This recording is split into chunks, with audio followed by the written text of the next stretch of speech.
여러분 안녕하십니까? 구체적으로 오늘 회의 underscore for the 내용에 American people 말씀드리기 전에 that we understand the hardship that high inflation is causing and that we are strongly committed to bringing inflation back down to our 2% goal. Over the course of the year, we've taken forceful actions to tighten the stance of monetary policy. 통화 We've 정책을 covered a lot of 긴축적으로 ground, 펴왔습니다. and the full 여러 effects 가지 of our 커버리지를 rapid tightening so 가져왔고 far are yet 그리고 to be felt. 긴축적으로 타이트닝을 Even so, 해왔습니다. we have more work to do. 그럼에도 불구하고 아직도 해야 할 Price 일은 stability is 남아있다고 the 생각합니다. responsibility of the Federal Reserve 물가 and 안정은 serves as the bedrock of our 연방준비기금의 economy. 의무면 미국 Without 경제의 price stability, the 근간으로 economy doesn't 작용합니다. work for 물가 anyone. 안정이 In 없다라고 particular, 하면 그 without 누구에게도 price stability, 경제는 작동하지 we will not 않습니다. achieve a 특히 물가 sustained 안정이 period 없다라고 of strong 하면 labor market conditions that 지속적으로 benefit all. 견조한 노동시장을 유지할 수 없습니다. Today, 노동시장은 the 모두에게 FOMC raised our 베네핏을 policy 주는 interest rate by 내용입니다. a half 그래서 percentage 저희는 point. 연방 We continue to 금리를 anticipate that ongoing 0.5% increases will be 올릴 appropriate 예정입니다. in order to 지속적으로 attain 올리는 a 것이 stance of 적절하다고 monetary policy that is 판단합니다. 이를 sufficiently 통해서 restrictive to 통화 return inflation to 정책이 2% 충분히 over time. 긴축적으로 작동을 하여서 물가 안정을 In addition, 2%로 we're 돌리는 continuing 것이 the 저희의 process of 목적입니다. significantly reducing the 이뿐만 size of 아니라 our balance sheet. 추가적으로 저희 대체대조표 축소를 Restoring price stability 예상하고 will 있습니다. likely require 물가 maintaining a 안정을 restrictive policy 잡는다는 stance for 것은 some 아마 time. 기충적인 정책을 계속해서 I'll have more 유지한다는 to say about 의미이기도 today's 합니다. monetary policy actions 오늘 after 통화 briefly reviewing 정책의 economic developments. 디테일에 대해서는 경제 전망치를 말씀을 드리면서 The US economy 추가적으로 has slowed 디테일을 드리도록 significantly 하겠습니다. from last year's 미국 rapid 경제는 pace. 작년에 Although real 아주 GDP 큰 rose at a 상승에서 pace of 조금 2.9% 느려졌습니다. last quarter, 지금 현재 it is 실질 roughly GDP는 unchanged 지난 through the first 분기 three quarters of this year. 2.9%라고 Recent indicators point 기록을 to 했던 것을 modest 봐서 growth in 0.7로 spending 내려가게 reduction this quarter. 되었습니다. 그리고 이번 분기에는 조금 더 만만한 상승세를 보여주고 있습니다. 작년에 아주 급격한 상승에 비해서 실제 가처분 소득이 줄어들었고 그리고 아주 어려운 금융 상황이 지속되고 있습니다. 주택 시장도 아주 심하게 약하게 되었습니다. 큰 모기지 금리 때문입니다. 높은 금리와 그리고 산출물이 낮아지면서 기업의 고정 투자도 낮아지고 있습니다. 지금 현재 저희 경제 전망치에서 보여지는 것처럼 실질 GDP 전망치의 중앙값 예상치는 0.5%를 나타내고 있고 내년도 마찬가지이기 때문에 장기 성장률에 비해서 크게 낮은 수준입니다. 그리고 이런 성장의 둔화에도 불구하고 노동시장은 아직도 견조세를 보여주고 있습니다. 실업률은 50년 최저치를 보여주고 있고 아직 임금은 크게 상승하고 있습니다. 임금 일자리의 상승도 올라가고 있고 현재 지난 3개월간 평균 늘어난 직장의 수는 27만 2천입니다. 그래서 아마 올해 초보다는 조금 둔화되긴 했지만 아직도 노동시장의 수급이 불분명히 유지되고 있는 상황입니다. 가용한 노동자의 수보다 지금 구직하고자 하는 구인의 의지가 훨씬 더 높다라고 볼 수가 있겠습니다. 노동 참여율도 비슷한 트렌드를 보여주고 있습니다. 아마 시간이 지나면 이 수급 불균형이 조금 해소가 되면서 임금이 상승에 대한 압력이 좀 둔화될 것으로 예측을 하고 있습니다. SEP의 실업률 예측치를 보면은 4.6%를 내년 말로 예상하고 있습니다. 그리고 인플레이션 같은 경우에는 우리가 예상하고 있는 장기 2%보다 훨씬 더 높은 상황입니다. 전체 PCE 가격 같은 경우에는 6%이고요. 식품 에너지 가격 불안정한 것들을 제외하면 5%, 근원 PC는 5%를 나타나고 있습니다. CPI 같은 경우에는 7.1%를 나타냈고요. 근원 같은 경우에는 6%를 나타내고 있습니다. 그리고 현재 인플레 같은 경우에는 10월 11월을 봤을 때 계속해서 이런 상승률이 조금 둔화되는 경향을 보여주고 있기는 하지만 그럼에도 불구하고 더 많은 증거가 필요해서 저희가 이 물가가 내려가고 있다는 확신이 필요합니다. 그리고 전반적으로 재화와 서비스 부분에서 물가 압력이 나타나고 있습니다. 러우 전쟁뿐만 아니라 여러 불안정한 원유나 에너지 가격이 영향을 미치고 있습니다. 전체 종합 PC 인플레 같은 경우에는 5.6%를 올해 기록하고 있고 이것이 내년에는 3.1로 내려갈 것으로 보이며 2024년에는 2.5% 그리고 2025년에는 2.1%로 예상을 하고 있습니다. 참가자들은 지속적으로 인플레이션을 상방으로 예측하고 있는 경향이 있습니다. 그리고 이러한 인플레에도 불구하고 장기 인플레 같은 경우는 조금 고정된 것으로 보이는데요. 아주 많은 가계와 기업 그리고 예측하는 전망치들을 보면은 이런 트렌드가 보여지고 있습니다. 그렇다고 저희가 현실에 안주해서는 안 될 것입니다. 지속적으로 인플레이션이 높게 유지되면 될수록 이런 기대치가 유지될수록 실제로 인플레가 반영이 되는 경향들이 있기 때문입니다. 그래서 저희는 통화 정책을 할 때 최대의 고용과 그리고 물가 안정이라고 하는 두 마리 토끼를 잡으려 노력하고 있습니다. 저희의 목표는 높은 물가 안정은 구매력에 큰 영향을 미친다고 생각합니다. 특히 아주 식품이나 교통이나 아니면 주택 부담을 크게 느끼고 있는 국민들에게는 그 고통이 더하다고 할 수가 있겠습니다. 그래서 높은 고용률과 그리고 2%라고 하는 물가 안정을 위해서 저희는 최선의 노력을 다해 나갈 것입니다. 오늘 회의를 통해서 저희는 연방 기금 금리를 0.5% 올리기로 결정을 하였습니다. 그래서 4.25에서 4.5%의 최종 금리 수준을 유지를 하려고 노력을 하고 있는 것이고요. 대차 대사표 축소도 계속해서 지속해 나가려고 합니다. 그리고 올해 같은 경우에는 0.0 연방금리 기금을 기속적으로 올리는 것이 적합하다고 생각하고 있습니다. 그래서 충분히 긴축적으로 활용을 해서 궁극적으로는 2%라고 하는 물가 안정으로 돌아갈 수 있도록 노력할 것입니다. 아마 저희의 통화 정책으로 인해서 금융적인 상향이 긴축적으로 영향을 받을 수밖에 없다고 생각합니다. 그럼에도 불구하고 시간이 흐르면서 네, 정책 제한을 저희가 도입하고 있는데요. 이러한 것을 통해서 인플레가 2% 수준으로 떨어질 거라고 예상을 합니다. 수요 측면에서도 가장 흥미로운 그러한 예를 들어 주택이라든지 하는 부분에서도 수요가 떨어지고 있습니다. 통화 정책이 현실화되는 데 시간이 좀 걸리겠습니다. 특히 인플레에 실현되는 데 시간이 걸리겠습니다. 통화 정책이 누적적으로 진행이 되고 또 시차가 시차 때문에 경제 활동에 나타나는 데 좀 시간이 걸립니다. 그래서 저희가 오늘 50bp를 높이고 있는데요. 지난번에 했던 75bp보다는 조금 둔화되었습니다. 여전히 50bp라고 하는 것은 역사적으로 상당히 큰 수준이고 아직은 가야 할 길이 멀다는 걸 보여주고 있습니다. 여기 SAP에서 보시다시피 중간값 같은 경우는 연준이 중간값은 5.1%입니다. 내년 말 기준이고요. 50% 작년에 9월에 한 것 대비 높은 수준입니다. 그리고 2024년 기준으로는 1% 그리고 2025년 2주기 말에는 3.1%로서 저희가 예상한 것보다 좀 더 높습니다. 이런 예측치는 저희 전체 위원회의 계획이라든지 아니면 목표를 이야기하는 것은 아닙니다. 1년 후의 경제 상황은 아무도 알 수 없기 때문입니다. 저희의 결정은 계속 들어오는 데이터 그리고 계속해서 경제활동의 전망치 그리고 인플레 상황에 따라서 결정이 될 겁니다. 그리고 저희는 미팅별로 계속해서 결정을 내리면서 가능한 명확하게 의사소통을 하도록 하겠습니다.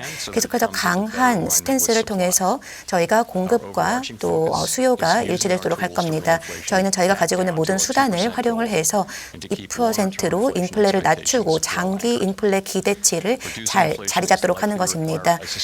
이를 위해서는 지속적인 어느 정도는 예측치 이하의 성장 그리고 노동시장의 약화가 필요할 겁니다.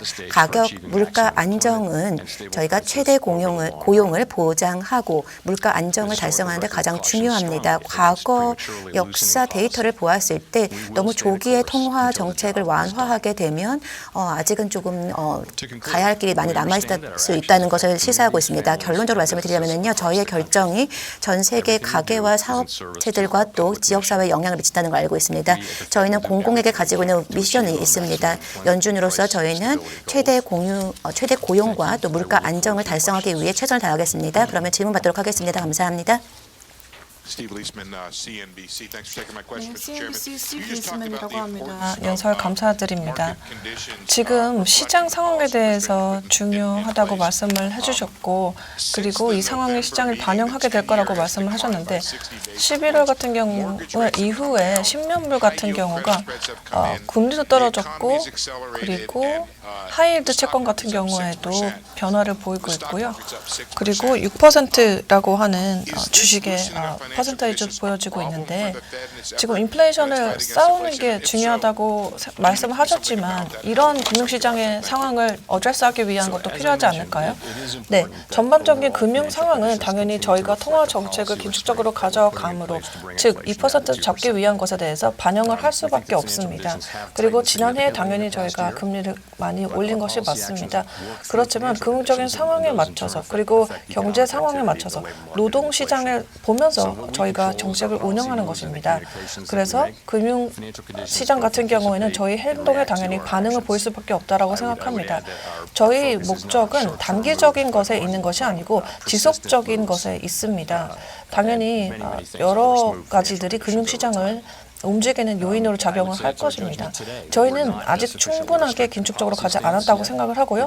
그렇기 때문에 저희가 기대하기로 앞으로도 금리 인상이 적절하다고 생각합니다. 그리고 S&P를 보시면은 저희 현재 평가를 어떻게 하고 있는지 피크 레벨이 어느 정도 되는지를 여러분께서 보실 수가 있을 겁니다.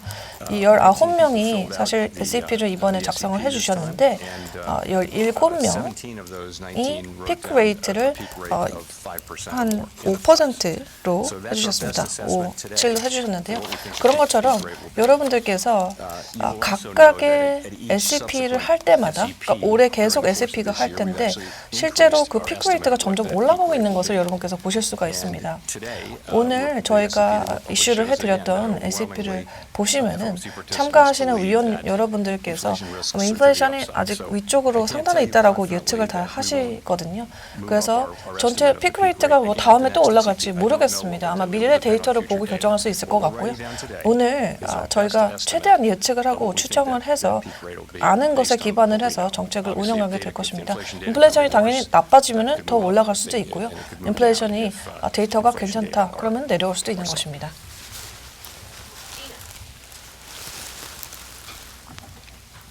진아입니다. 뉴욕타임즈 소속입니다. 질문 기회 주셔서 감사합니다. S&P는 말씀하신 것처럼 연준이 이제 3분 한 75% 정도 앞으로 더 2023년에 높일 수 있다는 것을 의미하고 있는데요.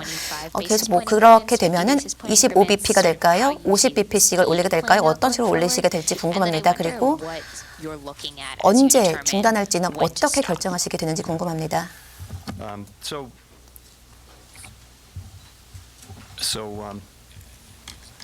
네, 말씀 계속 드린 것처럼 저희가 올해를 겪어오면서 여러 상황을 겪었고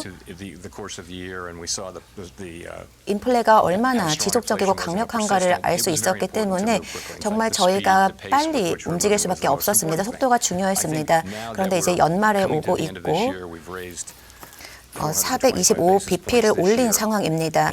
많이 긴축적인 상황에 들어왔습니다. 그렇기 때문에 앞으로는 얼마나 빨리 가느냐보다는 더 중요한 것은 궁극적인 수준이 어떻게 될 것이냐입니다.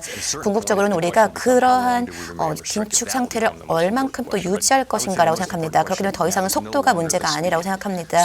그래서 이러한 것은 연준 금리에도 2월 결정에도 마찬가지로 생각합니다. 2월 결정도 계속 들어오는 새로운 데이터 그리고 경제 상황에 따라서 결정이 되게 될 것입니다.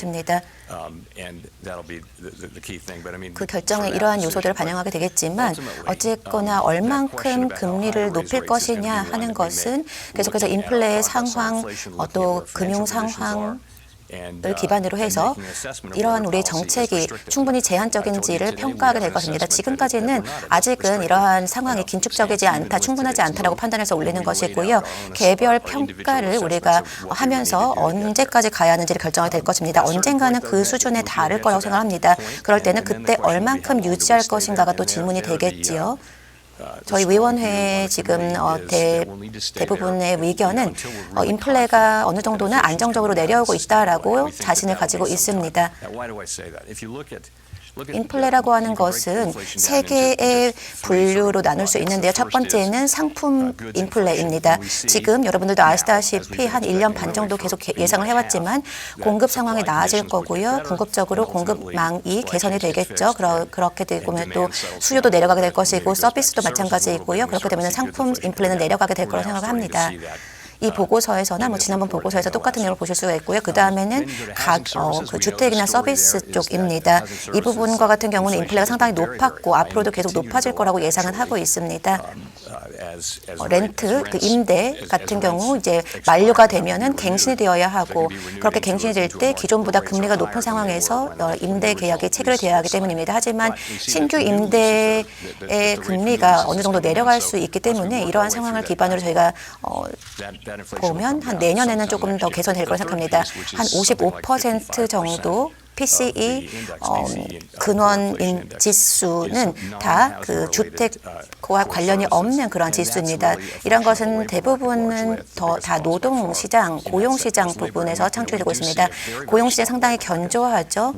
뭐 아직은 약화되지 않고 있고요. 또 임금이나 신규 일자리는 상당히 강합니다.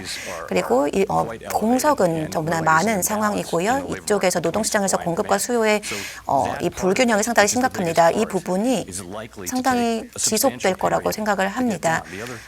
상품 인플레는 빨리 반등했죠. 빨리 하락했죠. 변화했죠. 하지만 서비스 인플레와 같은 경우는 이렇게 빨리 변화하지 않을 거라는 전망이 있습니다. 그래서 이 상황으로 유지가 된다면 계속해서 금리를 기조를 유지를 해야지만 우리가 원하는 바를 달성할 수 있다고 생각하고 그래서 이러한 금리 인상을 결정을 하게 된 것이고 이를 어느 정도 유지할 거라고 생각합니다. 네, 하워드 슈나이더입니다. 질문 받아주셔서 감사합니다. GDP 성장률을 지금 S&P에서 좀 완만하게 보셨거든요. 근데 그럼에도 불구하고 0.5%는 굉장히 느린 수준입니다. 그리고 노동시장의 실업률 같은 경우에는 이런 완화를 좀 반영하는 것 같기도 합니다.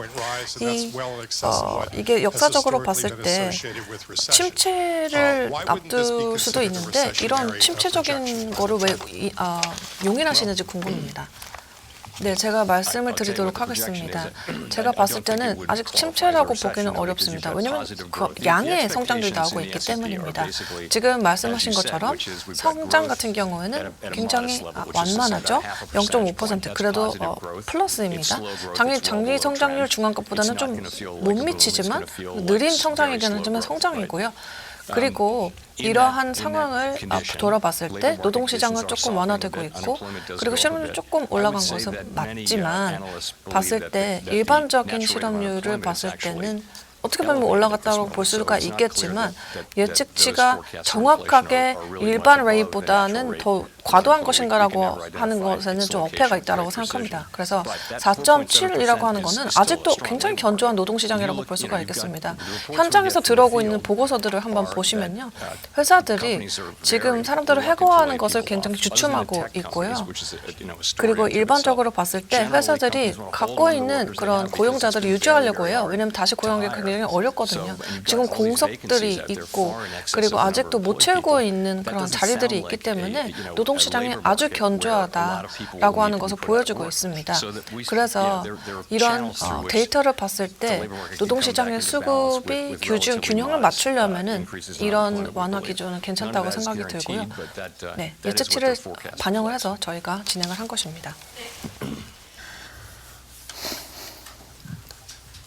네, 닉템 로즈입니다. 월스트리트 소속입니다. 진아의 질문에 또 연속해서 질문을 드리고 싶습니다. 이제 계속해서 금리가 상승하고 있고 이러한 것은 지난번에 하셨던 말씀하고도 계속 연결이 되어 있습니다. CPI 리포트 두 개도 또 보았을 때에도 이러한 것이 계속 예측치하고는 일치되지 않는 부분도 있습니다. 미팅별로 계속해서 결정을 새로 하신다, 시차가 있다 이런 이야기는 하시긴 하셨는데요. 그러면 앞으로 최종 금리가 어떻게 될지는 25bp씩 계속 올리면서 내년 첫 번째 미팅에서 상황을 보면서 정하신다는 말씀인가요? 네, 정확하게 얼만큼의 금리 인상을 하겠다라는 말씀을 지난번에 하지는 않았습니다. 하지만 지금 하신 말씀이 맞습니다. 너무나 빨리 지금 진행을 해왔기 때문에 아직도 많은 그런 긴축 정책이 진행 중에 있습니다. 그래서 저희가 속도를 느리게 할 거기는 합니다. 이를 통해서 조금 상황을 지켜볼 수가 있겠고 그리고 우리가 원하는 수준으로 갈 수 있겠죠. 그리고 리스크를 조금 더 균형을 맞출 수 있을 거라고 저희가 생각을 합니다. 어느 정도 합리적이라고 저희는 생각을 하고 있습니다. 특히나 지금까지 온 그 진척을 보았을 때 더욱더 그렇습니다. 뭐 실제 마지막에 어떻게 될 거냐 그거는 아직은 말씀을 드리기가 어렵습니다. 특히나 새로 들어오는 다양한 데이터 같은 중요한 요소들이 있기 때문에 뭐 금융시장 상황이라든지 하는 것이 있기 때문에 말씀드리기 어렵습니다. 지난주에 발표되었던 그런 데이터를 기반으로 해서 오늘 하신 예측이 달라질 수도 있으실까요? 네, 아닙니다. 네, 뭐 일반적으로 SEP 같은 경우는 미팅 중에 나오는 모든 데이터가 다 반영이 되고요. 참석자들은 자신들이 SEP에 대한 변화를 미팅 중에도 할 수 있다는 걸 다 알 수 있습니다. 그래서 물론 저희가 뭐 기자회견 직전에 막 돌아다니면서 상의를 하는 것은 아니지만 SEP가 뭐 중요한 데이터, 뭐 오늘 나온 데이터 이러한 것을 포함시키지 않는 건 아닙니다. 네, 의장님 안녕하세요. 레이첼 시걸이고 워싱턴 포스트에서 인사드립니다. 혹시 실업률 전망치를 보셨는데 왜 실업률 전망치를 좀 올리실 걸까요? 모델을 봤을 때 최종 금리 때문에 실업률이 올라갈 거라고 예상을 하신 걸까요? 아니면 노동시장이 우리가 생각하는 것으로 경제하지 않다고 보시는 걸까요? 노동시장 견고함이 있지 않아서 그런 건 아닙니다. 노동시장 견고하고요. 지금 봤을 때 저희가 예상을 했던 것은 더 빠르게 인플레이션이 움직일 거라고 생각을 했습니다. 그래서 최종 금리, 피크 레이트가 지금 보시는 것처럼 9월과 11월을 봤을 때 상승을 했죠. 저희가 원하는 것만큼 진척을 이루지 못하는 증거였습니다. 그래서 피크 레이트 올라갈 수밖에 없던 거고요. 그래서 실업률이 올라간 것입니다.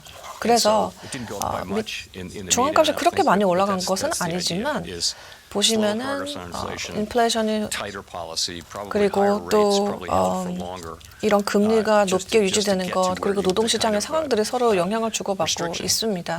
그래서 2%까지 내리기 위한 조치라고 생각합니다. 그러면 그 숫자까지 가기 위해서 얼마나 많은 해고 또는 얼마나 많은 그런 일자리의 공세, 노동시장 참가율을 예측하시고 필요하다고 생각하시는지요? 근데 사실 말씀드리기가 어렵습니다. 근데 역사적으로 돌아보면요. 역사를 통해서 우리가 알 수 있는 것은 이런 비슷한 상황에서 실업률, 그러니까 전체 고용률이 조금 내려가는 게 의미가 있다고 생각을 하긴 합니다. 일단 첫 번째 이유를 드리자면 지금 현재 공석이 많이 유지가 되고 있습니다. 즉 공석이 이렇게 내려가게 되면은 회사들이 지금 해고하기가 어려운 것이죠. 그래서 구조적으로 봤을 때 지금 봤을 때는 노동의 공급이 중요합니다. 부족하다는 것을 보여주고 있습니다. 400만 정도가 부족한 것입니다. 수요가 있는 것에 반해서 400만 명이 부족하기 때문에 노동시장이 견조하게 유지될 수밖에 없는 것이고 즉 이것은 회사들이 해고를 하지 않고 계속 유지를 하겠다는 거예요. 그래서 시간이 오래 걸릴 수가 있는 것이고 그리고 해고에 대한 비용을 다시 한번 계산해 볼 수 있는 것이죠. 그렇기 때문에 아마 여러분들께서도 합리적으로 많은 노동 경제학자들이 이런 식으로 예측을 하는 것도 들어보셨을 겁니다. 한번 보죠. 감사합니다. 콜비입니다. 파이낸셜 타임스 소속입니다. 그러면 그 근원 인플레가 더 높아질 거라고 내년에 대해서 예측하신 그 SEP를 저희가 어떻게 해석해야 할까요? 지금 정책 금리 예측하신 그 1.5라고 하는 것보다 더 5.1보다 더 올라갈 수 있는 것이 아닐까요? 네, 뭐 사실 이 근원 지수 같은 경우는 근원 CPE 같은 경우는 우리가 예상한 것보다 더 강하게 나타나긴 했습니다. 그러면 우리가 얼만큼 더 금리를 높여야 하는가, 얼마나 더 긴축을 해야 하는가. 그래서 충분히 긴축적인 정책 환경을 만들어서 경제 환경을 조금 완화시키고 노동시장도 완화시키고 이를 통해서 인플레를 낮추고 어떻게 할 것인가. 바로 그러한 것이 우리가 지금 상황에서는 할 수 있는 최선의 예측입니다. 물론 내년 다음번 SEP에 대해서도 똑같이 이러한 방식으로 예측을 할 거고요. 그 중간중간에도 계속해서 예측을 하게 됩니다. 네. 빅토리아 위고 폴리티코 기자입니다. 제가 구체적으로 이해하고 싶은 것이 있습니다. 바로 SP에서 어떤 일이 일어나고 있는지인데요. 좀 염세적으로 내년을 보고 계시는 건지, 왜냐하면 지금 인플레이션이 조금 쿨링이 됐다는 사인이 보이고 있는데 이게 임금 상승 때문에 더 상황을 안 좋게 보시는 걸까요? 이게 역풍으로 작용할 거라고 생각하시는 건가요? 저희가 생각하는 것보다 인플레가 내년에 높다고 생각합니다. 그래서 내년에 내려오는 거라고 보더라도 인플레이션이 잡히긴 잡히겠지만 한 1%라고 하는 차이가 있고, 일단 올해 처음부터 시작했던 거를 봤을 때 너무 높은 수준에서 시작을 했습니다. 그러니까 내려오긴 하지만 아직도 높다라는 것이죠. 그래서 정책 효과가 없다라는 게 아니라 일단 처음부터 높게 시작을 했기 때문에 그런 것이고요. 한 3.5% 정도라고 하면은 아마 인플레가 많이 낮아졌다는 증거이긴 할 겁니다. 근데 이걸 어떤 기준으로 말씀을 드리자, 당연히 재화 시장에서 인플레이션이 많이 떨어졌고요. 그리고 아마 이제 말 정도가 되면은, 내년 말 정도가 되면은 주택 서비스도 좀 더 낮은 인플레를 보여주지 않을까라고 예측을 하고 있고, 근데 한 55%를 차지하고 있는 비주택 부문이 어떻게 될 것인가가 관건입니다. 그게 바로 저희가 생각하기로는 여러분들이 집중해야 되는 그런 수급의 노동 시장의 수급 불균형이 해결이 되었는가를 보여주는 지표이기 때문에 저희는 당연히 임금 상승이 강력하기를 원하죠. 그럼에도 불구하고 2%대라고 하는 물가 안정과 같이 궤를 맞추기를 원하는 것입니다. 그래서 생산성이라고 하는 요소, 생산성 예측치 라고 하는 부분이라고 하는 게 2%보다는 훨씬 더 높기 때문에 이런 말씀을 드립니다. 네, 감사합니다. 저는 닐입니다. 안녕하십니까? 말씀하신 내용을 보면은요, 2023년에도 금리 인하는 없을 거라고 좀 생각이 됩니다. SEP에서도 마찬가지로. 그런데요, 선물 가격을 보면은요, 어느 정도 금리가 내려갈 거라는 게 반영이 되고 있는 것 같습니다. 내년에 혹시 금리가 인하될 수 있을까요? 어떤 상황이 벌어지면 그렇게 가능할까요? 네, 저희가 지금 집중하고 있는 부분이 정책 스탠스를 충분히 긴축적으로 가져가는 겁니다. 그래서 인플레를 2% 수준으로 낮추는 거죠. 네, 그래서 아직은 금리 인하의 목표가 있진 않습니다. 그렇기 때문에 긴축 정책을 어느 정도는 유지를 해야 할 것 같습니다. 과거 경험을 보았을 때 너무나 빨리 정책을 완화하면 안 좋다라는 걸 우리가 배울 수 있습니다. 아직은 금리 인하를 고려하지 않고 있습니다. 위원회에서 인플레가 2%에 가깝다, 지속적으로 유지가 된다라는 것을 확신할 수 있을 때까지는 금리 인하는 하지 않을 겁니다. 말씀하신 것처럼 그래서 SEP 2023년 거에는 금리 인하는 반영이 되어 있지 않습니다. 네, 블룸버그 스티브 매튜 기자입니다. 제가 여쭤보고 싶은 것은 중국 같은 경우가 지난 몇 주에 봤을 때 코로나 봉쇄 정책을 이제 무마를 시키고 리오프닝 쪽으로 돌아가고 있는 것으로 보이는데요. 이게 어떻게 보면은 인플레이션에는 하방 압력을 주는 게 아닌가라고 생각이 들 수가 있는 건지, 왜냐하면 오히려 반대인 건지, 글로벌 수요가 좀 올라간다라고 보시는 걸까요? 그래서 재화의 가격에도 반영을 할 수 있다라고 보시는지. 근데 그게 두 개가 다 걸려 있다라고 생각합니다. 당연히 중국이 리오프닝을 하면 재화 가격이 떨어질 수는 있겠지만 궁극적으로 공급망이 잘 돌아가면서 또 항박 압력으로 작용할 수도 있기 때문에 서방 시장에서는 서로 얼마큼 상승하는지 봐야겠죠. 그리고 전반적으로 순 효과가 어떻게 되는가, 그거는 앞으로 지켜봐야 될 것이고요. 중국 같은 경우에는 리오프닝을 하기에 좀 어려움을 많이 갖고 있습니다. 전 세계적으로 코로나19 때문에 경제 활동에 영향을 미쳤고, 중국 같은 경우에는 제조 쪽으로 강하고 또 수출을 많이 하는 나라이기 때문에 타격을 많이 받은 것이 맞고요. 중국이 이제 리오프닝을 하고 다시 코로나 봉쇄 정책을 폐지하게 한다라고 하면 아마 코로나 숫자가 증가할 수도 있습니다. 그래서 상황을 주시해 봐야 될 것 같고요. 근데 지금 봤을 때는 이게 전반적으로 크게 효과를 주는 것 같지는 않습니다. 아직까지는요. 네, 크리스입니다. AP 소속입니다. 질문 받아주셔서 감사합니다. 조금 더 어제 그 인플레 리포트에 대해 설명해 주실 수 있을까? 인플레가 뭐 냉화되고 있다, 좀 진정되고 있다라고 이야기를 하셨는데요.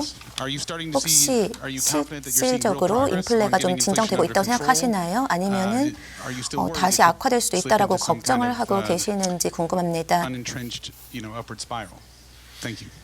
네, 저희가 지금까지 10월, 11월까지 받은 데이터 리포트를 보았을 때 아직은 안 들어온 데이터도 있긴 하지만요. 월별 물가 상승은 조금 안정되고 있는 것 같습니다. 제가 말씀드린 것처럼 조금 더 많은 증거가 들어와야지만 인플레가 안정적으로 잘 통제되고 있다는 것을 신뢰할 수 있을 것 같긴 합니다. 이 보고서, 말씀하신 그 보고서는요. 사실 저희가 기대한 것, 또 바랬던 거하고 일치합니다. 저에게 충분한 신뢰를 주고 있습니다. 인플레를 내릴 수 있다는 신뢰 말씀인 거고요. 저희는 상당히 전반적 인플레가 특히나 근원 인플레가 앞으로 내려갈 거라고 신뢰를 하고 있었고 바로 그러한 리포트가 그에 대한 증거 그리고 또 저에게 신뢰를 주는 것입니다. 그렇기 때문에 저희의 향후 예측에 변화를 주는 리포트는 아니었습니다.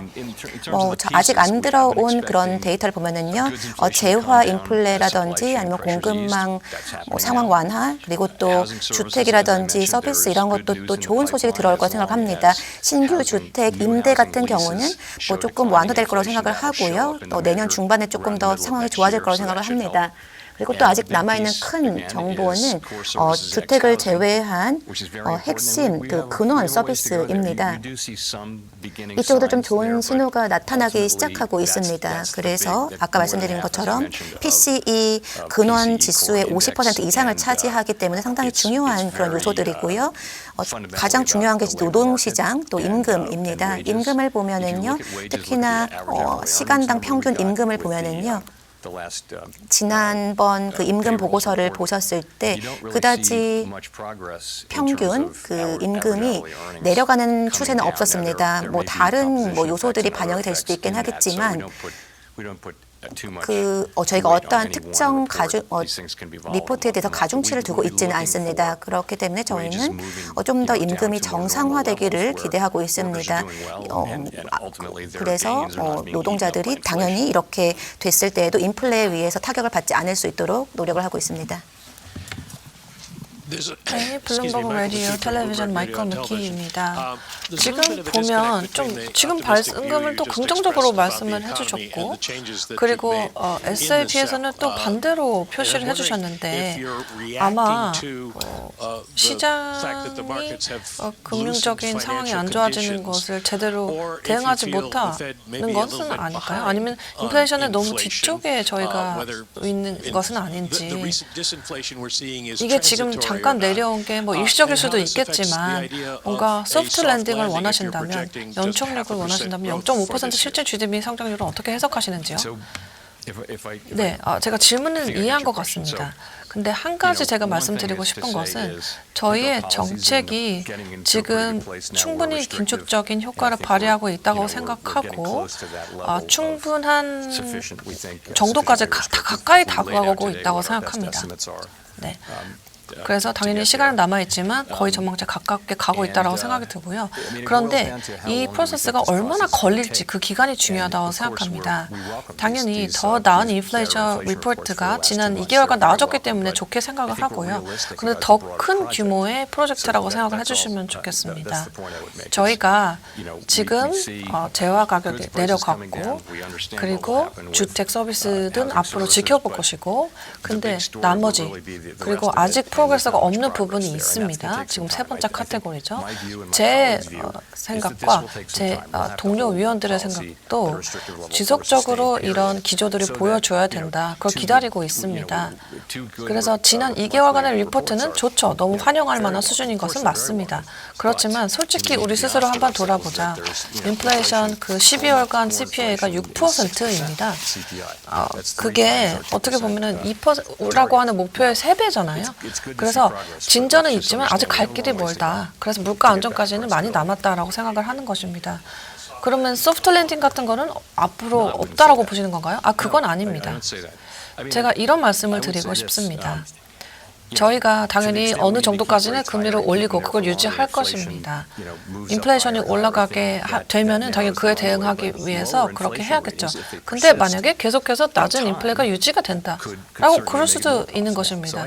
저희 입장에서는 정확하게 뭐 침체가 올지 아닐지 그걸 알고 있는 사람은 없다라고 생각하고 온다고 하더라도 그게 세게 올지 적게 올지는 모르고 있다고 생각합니다.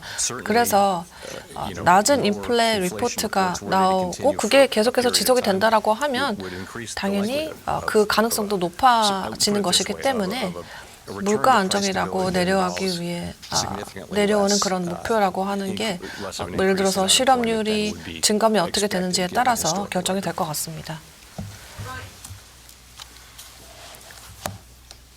안녕하십니까? 브라이드 청입니다. NBC 뉴스 소속입니다. 미국인들이 금리 인상으로 많은 고통을 겪고 있다라고 이야기를 하셨습니다. 그리고 아까 이야기하실 때도 그런 금리 인상이 미국 국민들에게 어려움을 가져올 수 있다, 고통이 될 수 있다라고 이야기하셨는데요.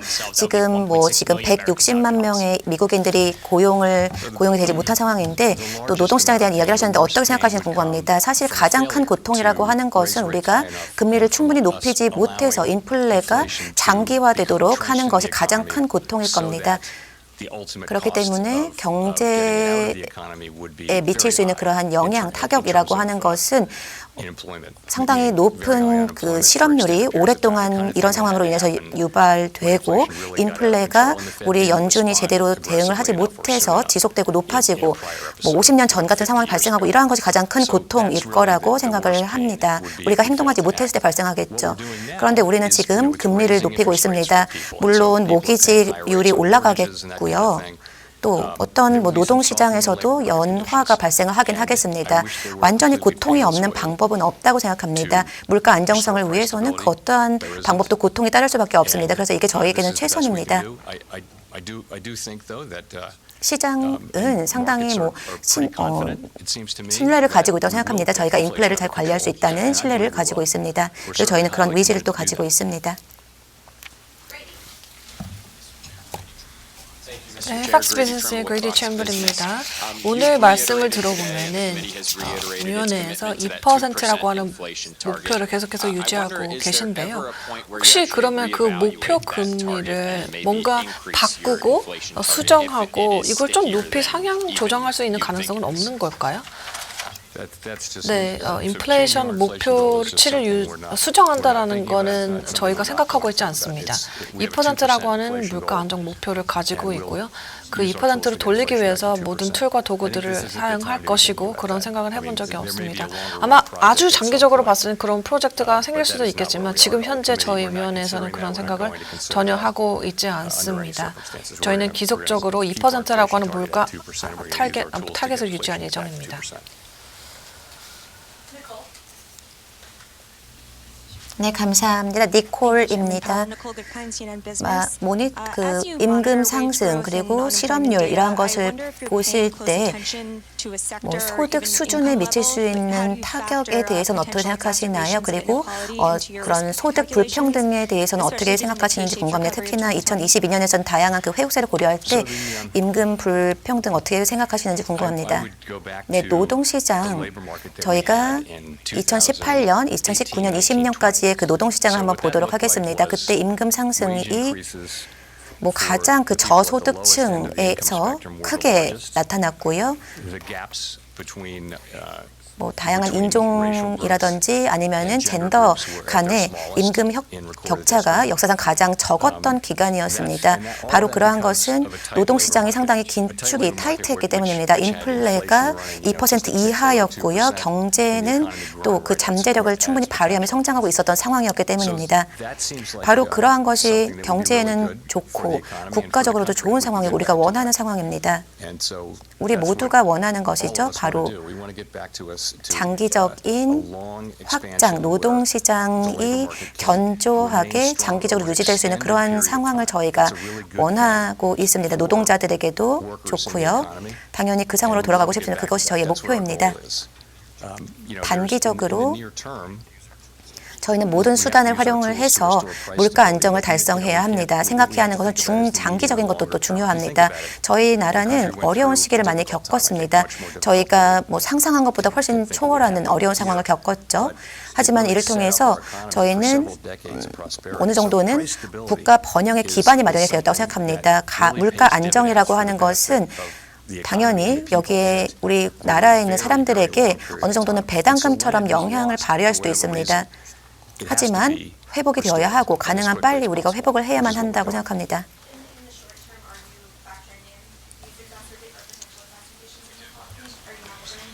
저희는 이러한 것도 반영을 하고 있습니다.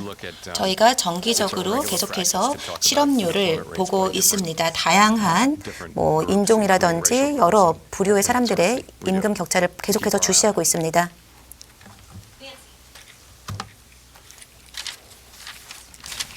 네, 마켓플레이스의 낸시 마셜 겐서입니다. 만약에 경제가 너무 둔화가 되어서 침체로 가면 어떻게 할까요? 그러니까 예를 들어서 인플레이션이 둔화되고 있다는 것을 보기 전에 침체가 오면 어떻게 되나요? 스태그플레이션 같은 상황은 어떻게 생각하십니까? 사실 그런 가설들을 제가 너무 깊게 들어가서 생각해보고 싶지는 않은데요. 이런 가설들을 사실 생각하고 다루는 것은 어렵습니다. 그럴 때는 당연히 최고의 고용과 최대 고용과 물가 안정이 저희 목표이기 때문에 그걸 볼 거고요.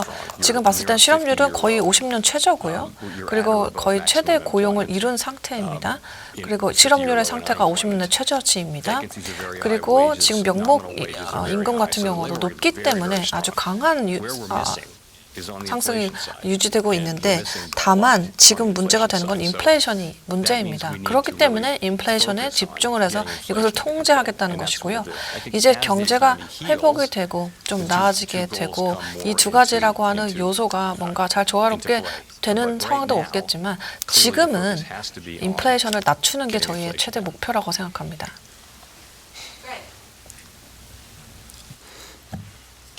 감사합니다. 파월 의장님, 그랜트인데 마켓워치에서 왔습니다. 아까 전에 미국은 구조적인 노동 부족이 경제에 존재하는 것 같다라고 이야기하셨는데 좀 더 설명해 주실 수 있을까요? 혹시 위회가 뭔가 합법적인 이민을 허락한다거나 이러한 것을 추진하실 수도 있으실까요? 제가 이야기했던 것은 우리가 구조적으로 노동력이 부족하다라고 말씀을 드렸던 거는 사실 지금 이 상황이 만약에 노동에 대한 수요를 보시면 그리고 공석 그리고 실제 노동을 하고 있는 사람들의 숫자 이런 것을 생각을 해보시면 그리고 구직을 하고 있냐 이러한 것도 조사를 했을 때 400만 명 이상이 부족하다라는 말씀입니다. 임금이 높고 상당히 노동시장이 타이트함에도 불구하고 경제 참여율은 아직도 저조합니다. 그렇기 때문에 이 노동시장은 350만 명이 원래 우리가 있어야 하는 숫자보다 부족하다는 겁니다. 팬데믹 이전보다 부족하다는 거죠. 예를 들어서 충분한 새로운 활동 인구가 늘어나지 않았고 또 자연 퇴직 같은 것이 발생을 했고 그렇기 때문에 350만 명이 부족하다는 겁니다. 그러면 왜 그럴까요? 예를 들어서 퇴직을 빨리 한다라는 거, 너무나 빨리 사람들이 일을 그만두고 다시 돌아오지 않는 것도 일부의 원인이고요. 또 50만 명의 사람들이 거의 50만 명에 가까운 사람들이 원래는 일을 했어야 하는데 코로나로 인해 사망을 했기 때문입니다. 그리고 또 이민이 낮춰졌기 때문이죠. 이민이 줄어들었기 때문입니다. 저희가 뭐를 어떻게 해라라고 할 자리에 있지는 않지만 만약에 기업체들에게 물어본다면 아마 모두가 인력이 부족하다, 더 많은 사람이 필요하다라고 이야기를 할 겁니다. 제가 한 달 전에 했던 연설에도 이러한 말씀을 드렸는데요. 제가 의회한테 어떻게 하라고 이야기를 할 수는 없습니다. 하지만 그쪽에서 이제 해주셔야 할 일인 거죠. 네, 제니퍼입니다.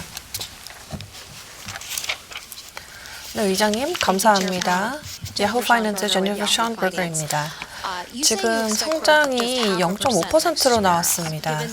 지금 금리를 올리고 인플레이션을 잡겠다라고 말씀을 드렸는데 이게 고통스러울 거라고도 말씀을 하셨고요.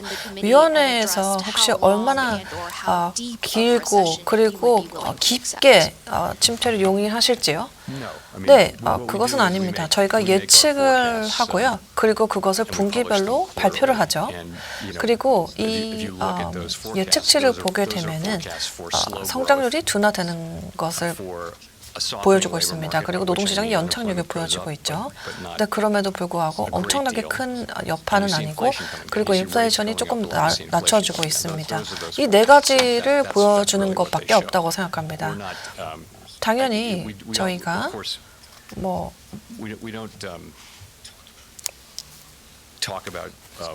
이런 종류의 뭐 침체가 어떻게 될 것이다 저렇게 될 것이다 그런 이야기는 하지 않고요. 전망치를 하는 겁니다. 저희 스텝이 이거를 보면서 저희 올틸북을 보시면은 대체적인 시뮬레이션을 여러 개를 다 돌려보고 그 미팅에서 상황들을 보고 여러 가지를 탐험해보고 연구를 해봅니다. 근데 그것은 이제 업사이드와 다운사이드 시나리오를 하나 보면서 어떤 식으로 대응할지에 대해서 수십 년 동안 해온 프랙티스라고 보시면 될 것이고 저희가 지금 하신 질문을 저희 스스로에게 던져본 적은 없습니다. 네, 진영입니다. 마켓뉴스에서 왔습니다. 제 질문은 SEP에 대한 건데요. 만약에 피크레이트가 한 5%가 된다. 내년 상반기에 그렇게 된다. 그런데 인플레는 많이 완화된다라고 하면 그럴 때는 실질 금리가 조금 더 제한적이 될까요? 이러한 것이 이미 예측치에 반영이 되어 있나요? 모델링에 반영이 되어 있나요? 이러한 것을 달성하고 싶으신 건가요? 네, 뭐 그런 건 저희도 이제 예상을 하고 있는 부분이기는 합니다. 위원회 저희 연준에서 금리를 낮출 거라고 생각하지 않습니다. 인플레가 물론 안정적으로 내려오고 있다라고는 생각을 하고 있다. 이 정도만 말씀을 드릴 수 있을 것 같습니다. 명확하게 정확하게 중간값이 중간 금리가 어떻게 될 것인가 이러한 것을 이야기를 하기는 어렵고요. 기계적으로 작동을 하는 것이 아니기 때문에요. 금리 인하 같은 경우는 어떤 상황에 우리가 할 수 있을까는 아직은 질문입니다. 인플레가 분명히 내려왔다는 것을 신뢰할 수 있을 때 내릴 거라 생각합니다. 네, 감사합니다.